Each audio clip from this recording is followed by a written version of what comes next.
Hello, I'm Kymberly Miller. I'll be giving my persuasive speech today called Money, Good or Evil. What if I were to tell you that according to the United States Census, over 35 million Americans live their lives every day in poverty? Would you believe it? Well, it's true. Not only do they live their day in poverty, but imagine how these people would feel if they came into a lump sum of money. I bet you they would feel happy and a sense of hope. Well, as kids, we're taught that money is the root to all evil, but that is not inherently true. As college students, I'm sure you would feel a sense of hope and happiness if you were on your way to the dining hall and you stumbled upon a $20 bill and you can finally go get the canes that you wanted originally. Growing up, I was never able to say that my family was financially stable, but I can always say that when we received a lump sum of money, a sense of joy fell over the household. In this speech today, I want to argue the point that money is not inherently evil and can have some good aspects.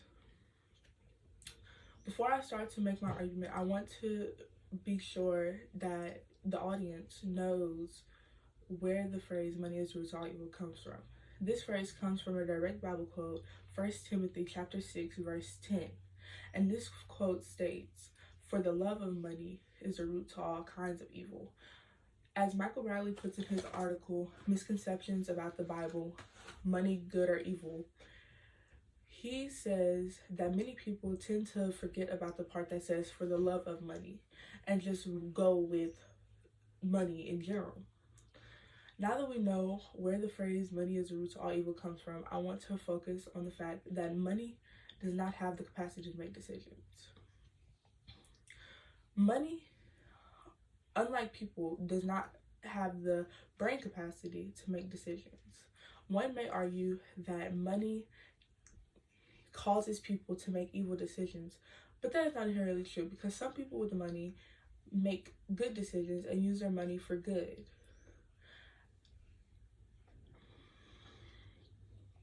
As Michael Bradley also states in his article mentioned previously, many people, it's not about how much money you have, it's about how you use that money and how you come into that money. Now that I've talked about where the phrase comes from and that money does not hold the capacity to make decisions, I want to talk about the fact that I want to elaborate on the fact of money is inherently good or evil depending on where you get it from.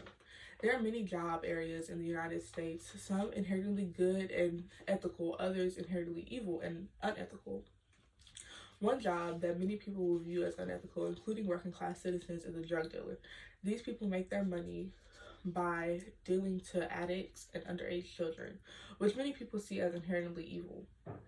But on the other hand, there's also other jobs, such as a nurse and doctor, that pays a healthy salary, and they use their money for good, or they gain their money from good. So, is money really the problem? No, money is not the problem.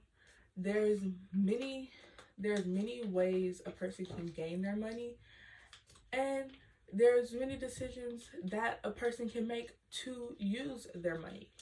But that is not necessarily making the money evil. That is making the person's thoughts and intentions evil. So today I talked about what the phrase money is root to all evil comes from. I talked about the fact that money does not hold the capacity to make decisions, and I also talked about the fact that there are many job areas that can help you acquire money. So next time you are walking to Cane's and you see a person in need, remember that they need that $20 just as much as you do. Doing good acts makes you a good person, but it also makes your money good as well.